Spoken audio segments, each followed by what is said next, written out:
네, 국회에서는 여당의 전국민 재난지원금 군불대기가 계속되고 있습니다. 재정 준칙 수정 논란에 대해선 사실이 아니라고 선을 그었는데요. 네, 자세한 소식 국회 취재기자 연결해서 알아보겠습니다. 서영석 기자.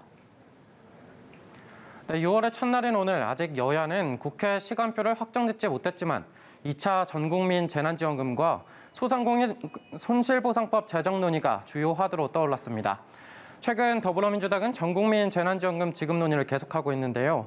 윤호중 원내대표는 오늘 원내대책회의에서도 피해계층 집중지원, 완화적 통화정책, 전국민 재난지원금을 포함한 추경 편성이 시급하다고 강조했습니다. 재정 투입 시기, 그러니까 지원금 지급 시기에 관해선 여름 휴가쯤이 언급되고 있는데요. 되도록 빠르게 재정을 투입해야 한다는데 의견을 모으고 있는 것으로 알려졌습니다. 다만 추경 등을 고려한 재정준칙 법안 수정 논란에 대해선 재정준칙을 마련한 지 7개월 만에 다시 손본다는 것은 내용인 사실이 아니라고 선을 그었습니다. 민주당은 6월 임시국회에서 야당의 협조를 요청했는데요. 국민의힘은 오늘 원내대책회의에서 김호수 신임 검찰총장의 임명한 재가 등을 이유로 들며 정부와 여당이 외치는 협치는 말뿐이라고 질타했습니다. 이어 국가채무 증가 문제 등을 이유로 들며 전국민 재난지원금 지급보다 우선 소상공인 손실보상법 제정을 통한 집중지원이 우선이라고 강조했습니다.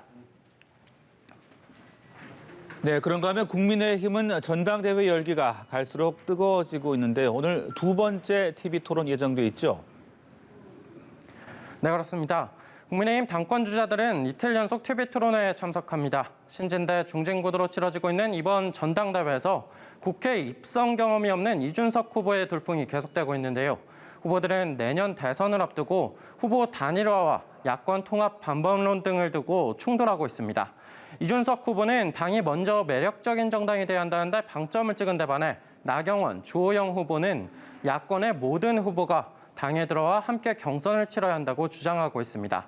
특히 야권 유력 대선 주자 중 한 명인 윤석열 전 검찰총장이 최근 국민의힘 의원들을 잇따라 만나며 보폭을 넓히고 있어 향후 신임 당대표가 관리할 대선 경선 시기에 어떤 영향을 줄지 관심입니다. 계파 논란이 확산하면서 신임 당대표의 대선 경선 관리 공정성 문제도 당권 레이스의 최대 쟁점으로 부상하고 있습니다. 특히 나경원 후보는 이준석 후보가 유승민계의 대표격이라면서 공정 경선이 불가능하다고 공격하고 있습니다. 이에 대해 이준석 후보는 오늘 라디오 방송에서 자신이 당대표가 되면 오히려 유승민 전 의원이 불리하고 안철수 국민의당 대표가 유리할 수 있다며 계파 논란에 대한 입장을 밝히기도 했습니다.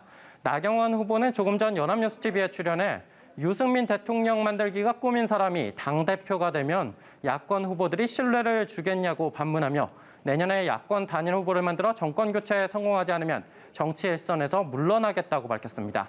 지금까지 국회에서 전해드렸습니다.